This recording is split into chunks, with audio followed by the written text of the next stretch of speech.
This is the Shock Absorber Netball Academy at intosports.com. In this guide, we're going to take a closer look at the game of netball and cover some of the key things you'll need to know if you're going to be playing or watching the game. Okay, let's start from the beginning.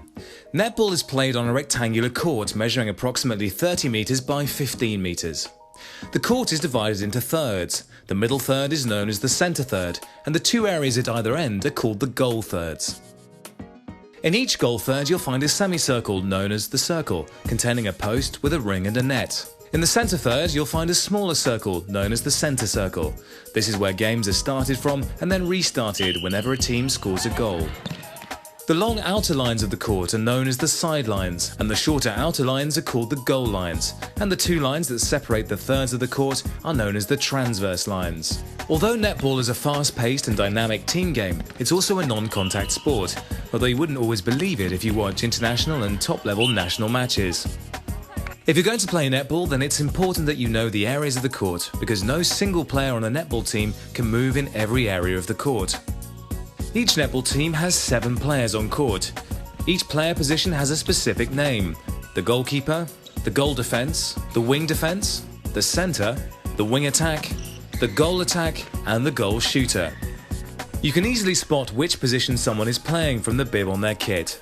The two letters correspond to the initials of their position. GK is the goalkeeper, WA is the wing attack, and so on. Let's look at where each player can move on the court. The goalkeeper is only allowed to move in the goal third that she's defending. The goal defense can move in the goal third and the center third, and the wing defense can move in the goal third and a center third but cannot go into the circle. The center can move in all thirds but can't go inside either circle. The wing attack can move in the center third and opposition goal third but not inside the circle. The goal attack can move in the center third and attacking goal circle, and the goal shooter can move only inside the goal third she's attacking. You can find out more about each of the positions in the Essentials section of this academy. A game of netball is made up of 4 quarters, each lasting 15 minutes, with a 3-minute break after the first and third quarters and a 5-minute break halfway through between quarters 2 and 3. The game is won by the team that scores the most goals, and each team sets up opportunities to score goals by passing the ball down court to the goal shooter or goal attack in the circle. Both these players can score goals, and they have to be standing inside the circle when they shoot. The game is started at the beginning of each pass with a center pass, made by the center from the center circle. Teams alternate the first center pass of each quarter, so if the team playing in white throws the center pass at the beginning of the first quarter, then it'll be the team wearing the black kit that starts the second quarter. If the ball goes out of court, then the game restarts with a throw-in by the opposing team to the player that last touched the ball before it went out of court. Occasionally during a game, the umpire won't be able to decide which player is at fault following a 50-50 situation. When this happens, the game is restarted with a toss-up. Like most sports, netball has lots of rules, but you only need to know a few of the most important ones to get started or follow a game. Games are refereed by 2 umpires that each cover half of the court. The umpire will blow a whistle to start, restart or stop the game when a goal has been scored, and to signal when an infringement is to be penalised. Let's look at rules for passing and receiving the ball first. When a player has the ball in their hands, they have to release a pass or shoot within 3 seconds, and they have to observe the footwork rule as they do. Players can use a range of passes to get the ball to their teammates, and there's 2 key additional rules to remember in relation to passing. Firstly, the short pass rule. This rule states that at the moment the ball is passed, there must be room for a third player to move between the hands of the thrower and those of the receiver, which effectively means that the ball must actually leave one player's hands and fly a distance equivalent to the width of a player before it touches the receiver's hands. There's also a limit on how far you can throw a pass too. You can throw a pass across the full width of the court, but when the ball is passed down court, it must not pass over more than one transverse line. What this really means is that the ball cannot be thrown from one goal third to another.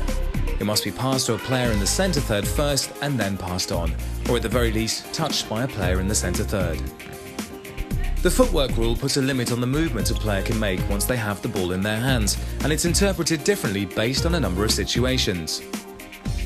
Firstly, if a player receives the ball with one foot grounded, or jumps to catch the ball and lands on one foot, then they can step with the other foot in any direction any number of times, pivoting on the landing foot. They can also lift the landing foot, but they must throw or shoot before the landing foot is regrounded. Alternatively, in this situation, the player can step or jump from the landing foot onto the other foot, and then step or jump again, but must throw the ball or shoot before regrounding either foot. Secondly, if a player receives the ball while both feet are grounded, or jumps to catch and then lands on both feet simultaneously, then they can step with either foot, but whichever foot they pivot from becomes the landing foot. In the same way as before, they can then step or pivot as many times as they wish, but if they lift their landing or pivoting foot, then the ball must be released before the foot is regrounded. Again, as before in this situation, the player can step or jump from the landing foot onto the other foot, and then step or jump again, but must throw the ball or shoot before regrounding either foot. This might all seem a little complicated, but you'll soon get the hang of it. Finally, let's look at the key rule for marking and defending. When a defending player marks a player with the ball, they can stand no nearer than 3 feet or 90 centimeters from the player with the ball. The 3-foot mark is measured as the distance between the passing player's grounded foot and the nearest foot of the defender, or the place where that grounded foot had been if they lifted it. If the player with the ball doesn't move their feet at all, then the 3 feet is measured as the distance between the foot of each player closest to the other. At the 3-foot mark, the defender can defend or attempt to intercept the ball using a range of movements, including jumping. But if they land within 3 feet of that player and they still have possession of the ball, then an obstruction may occur. So that's the basics of netball covered. If you're keen to learn more, why not check out the Essentials section now, or maybe watch a skills guide to learn a new pass, or maybe how to shoot.